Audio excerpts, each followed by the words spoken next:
Buonaspina. This is one of our COVID series, and today I'm interviewing Ms. Naomi Fredman from Hebrew Academy in Nassau County. She's the Director of Technology there. She's a wonderful person in general, and she is extremely talented in her profession, and I would like to introduce her and basically interview her about how her school was prepared for this COVID shutdown we all experienced, and and what we're doing now and what we're going to be doing into the future. Anyway, Naomi. Thank you so much, Anthony. It is really a treat to be part of this series. I think more information is so important for us to share with one another, because that's really how we can evolve and learn. And I thought I'd start by just kind of walking you through the process that the Hebrew Academy went through to switch from obviously learning in person to the digital platform. And one thing that's really important as a director of technology is making sure you have a very strong network of other people in the same field. So toward the end of February, we'd been chatting online with the network. I've been chatting with the network about this possibility of a digital environment, a possibility that, like other countries, specifically Italy, there may be a need to keep kids at home. So the first thing everybody was sharing with one another is what they normally do during a snow day, and we were talking about it would be extended in terms of a snow day.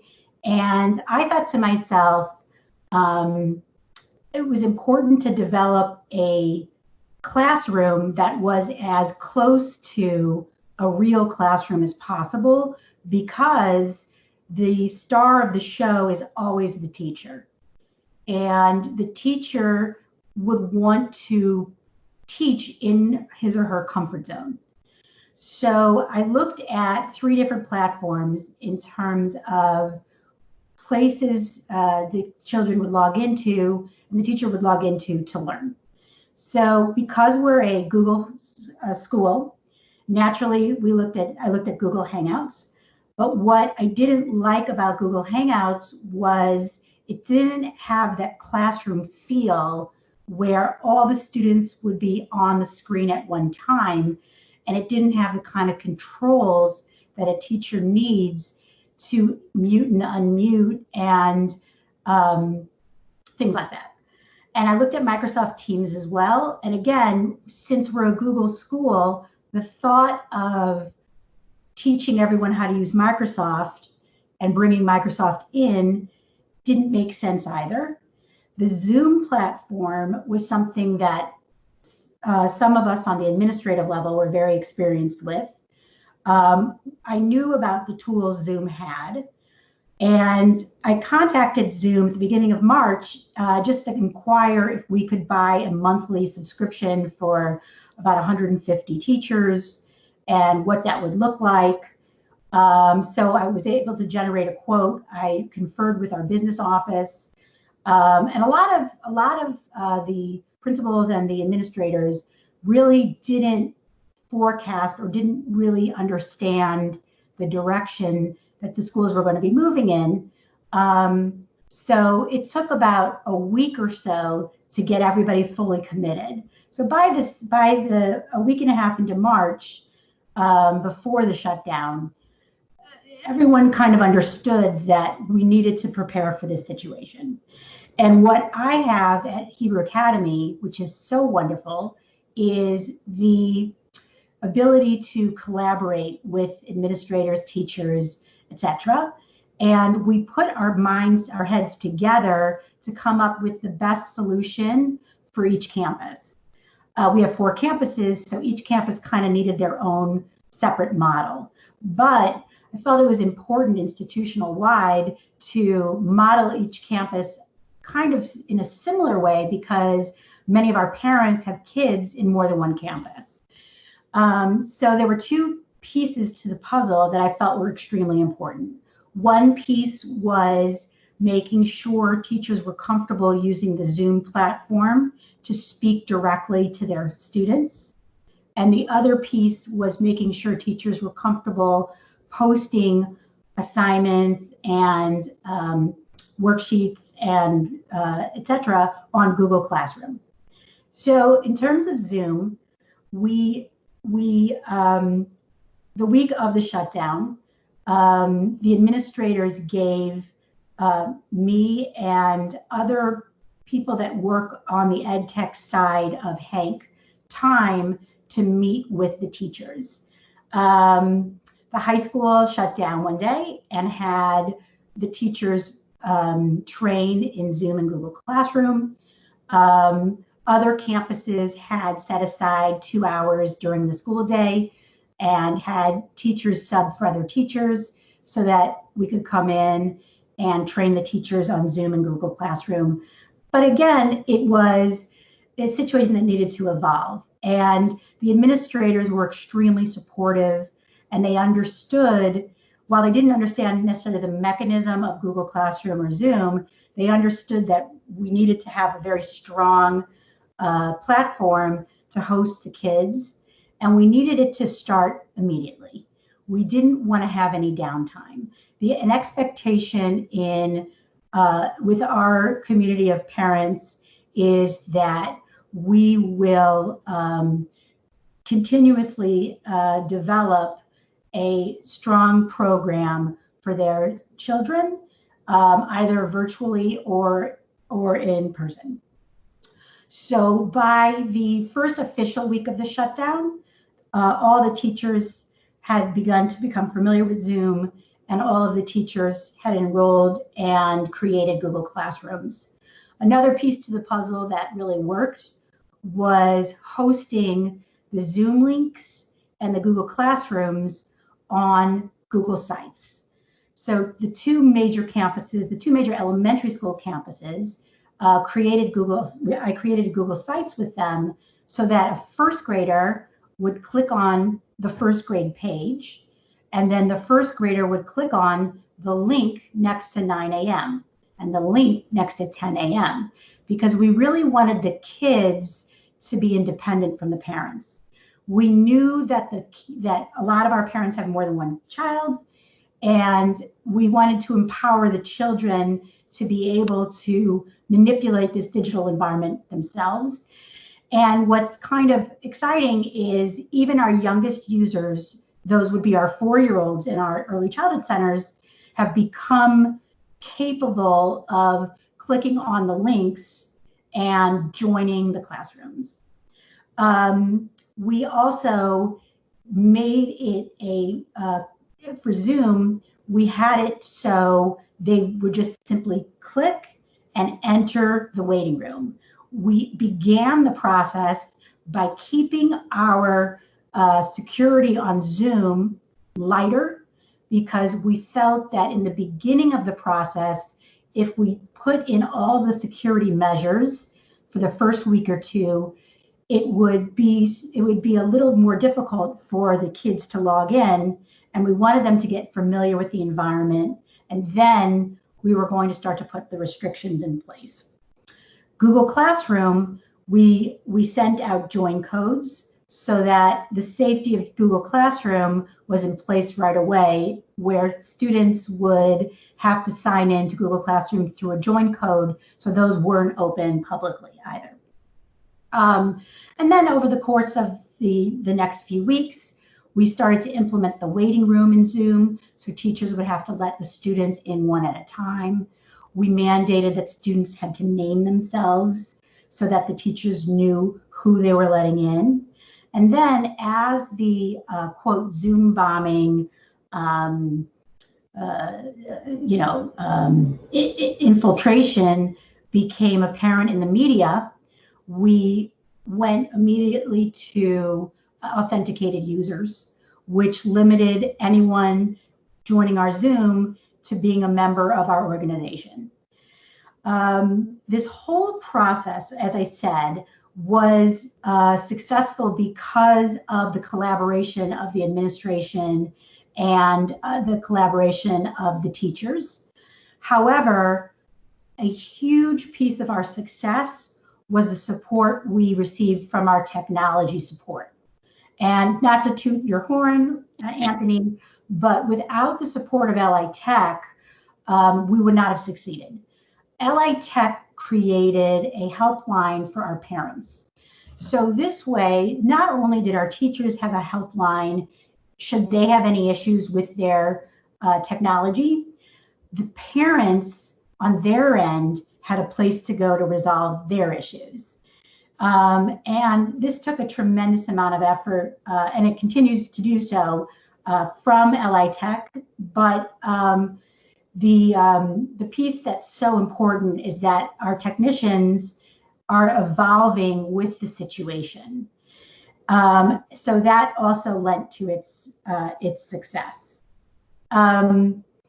The teachers, again, just to go back a little, became very comfortable with the Zoom environment with Google Classroom. But what started to need to evolve was moving away from more of a traditional style of a teacher presenting information for the children and the children completing assignments. We needed to kind of start to structure the lesson in more of a collaborative style, small groups, project-based, and that's really where we are right now. The teachers, a lot of teachers are very comfortable with more of a traditional style, but we're training them on using breakout rooms and using other Google apps to give their students other platforms to to learn skills and content. And the hope is over the summer for the teachers to participate in more professional development so that when they start in the fall, depending on what the picture looks like, they'll have more resources available to them in terms of how they want to structure their curriculum. And as the director of technology, my role has really been a huge. I've been supporting the teachers in that many of them need individualized attention based on their level of comfort with technology. So my schedule is really designed to support the teachers, for the teachers to schedule time to work with me one-on-one. And of course, our building level ed tech coordinators have been instrumental in working individually with the teachers. So I've hosted both a series of professional development with groups of teachers, but also with individual teachers. And again, we troubleshoot and we move forward with the best practices for our students. Sounds amazing. I mean, you did an amazing job in a short time. And the fact that you've gotten this far, I could say personally, I said you're ahead of many of the schools I've been hearing about and so on. And, it's truly amazing what you've done in such a short period of time. Now that we've going forward, like you said, we're going to have some professional development for the teachers and everything. Excellent. Training is always so paramount and so important. Beyond that, what do you think next year is going to look like?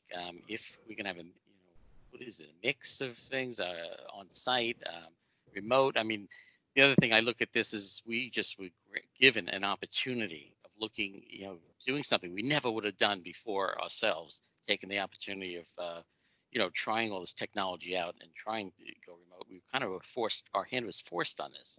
So what have we learned from this and what can we use going forward that can benefit us? Well, in general, looking at the fall, we need to be prepared for various scenarios.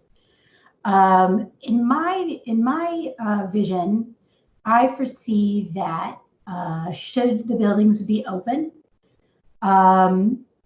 based on what we're seeing in other countries, there's a strong possibility that we'll be running an A day and a B day, where half the population will come to school on Monday and the other half will be learning remotely on Monday, and then vice versa on Tuesday.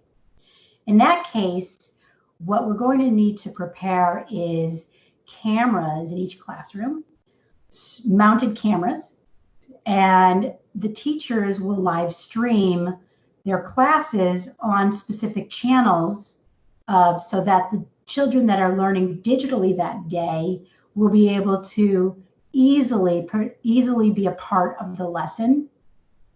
Because it wouldn't be Zoom, since the teacher would be managing students in the room and virtually, we would also have to set up a mechanism for the students that are watching via live stream to be able to ask the teacher questions and participate as well.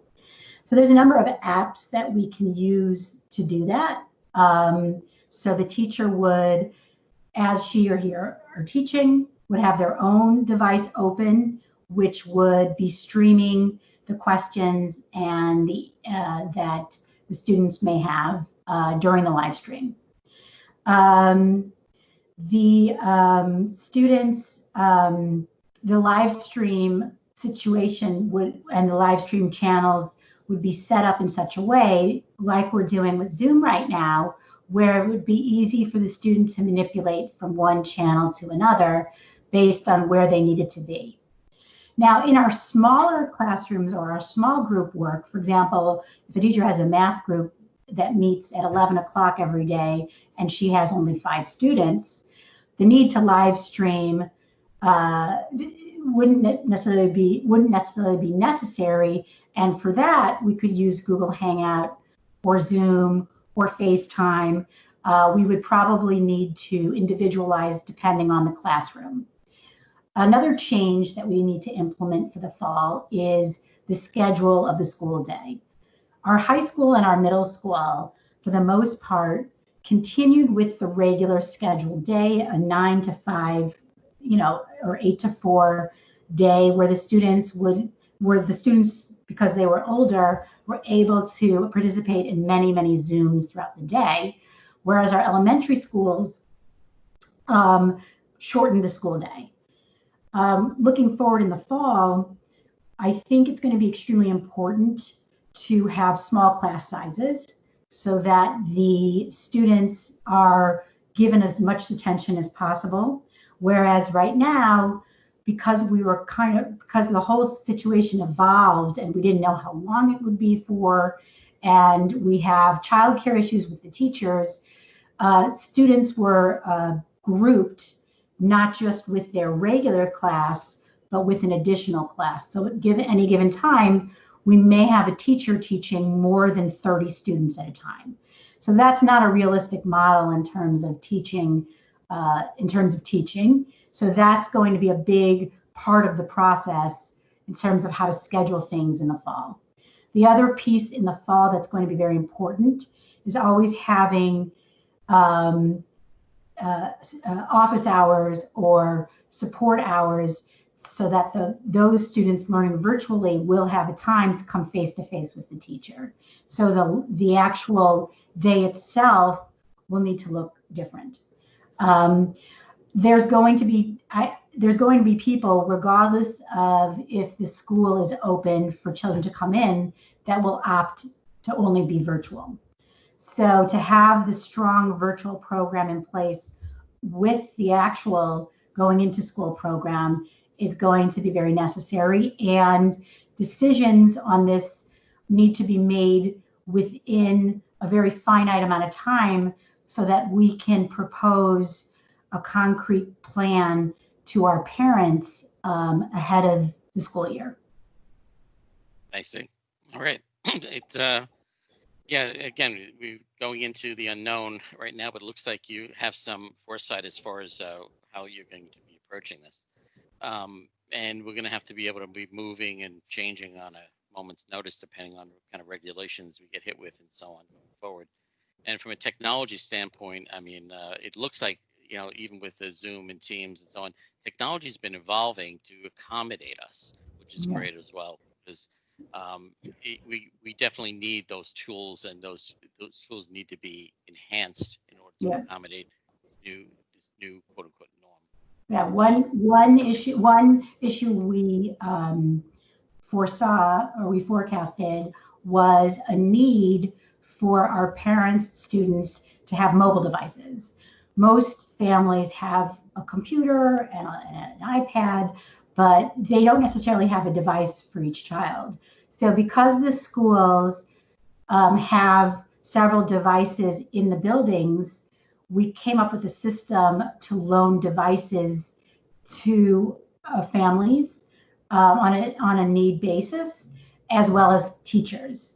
So we've collected the mobile devices from the buildings, housed them in the business office, and developed a checkout system so that parents had a way to bring in devices to their homes to best serve their children. Yeah, that's so important because some of these kids don't have technology, and some, parents have multiple kids at home and maybe only one or two devices, and it's not enough. So it's good that you have that program in place. So I'm assuming going forward next year, you may be, purchasing or working out something where we have more of those types of devices going forward. Right. That would be an awesome thing to have for the parents. Yeah. All right. I think that's about, everything I have at this point. I want to thank you very much for this interview. This was very informative, and I think a lot of people are going to get a lot out of this for what you've done alone and what your plans are going forward. I mean, thanks for sharing that. I really appreciate having the opportunity to share that, and I think as the environment, as people in the education field work together, we can all come up with the best plan going forward for our children. A key to the plan is flexibility and the importance of allowing a situation to evolve in real time. That's very, very important navigating through this difficult time we have. Great. All right. Thank you very much.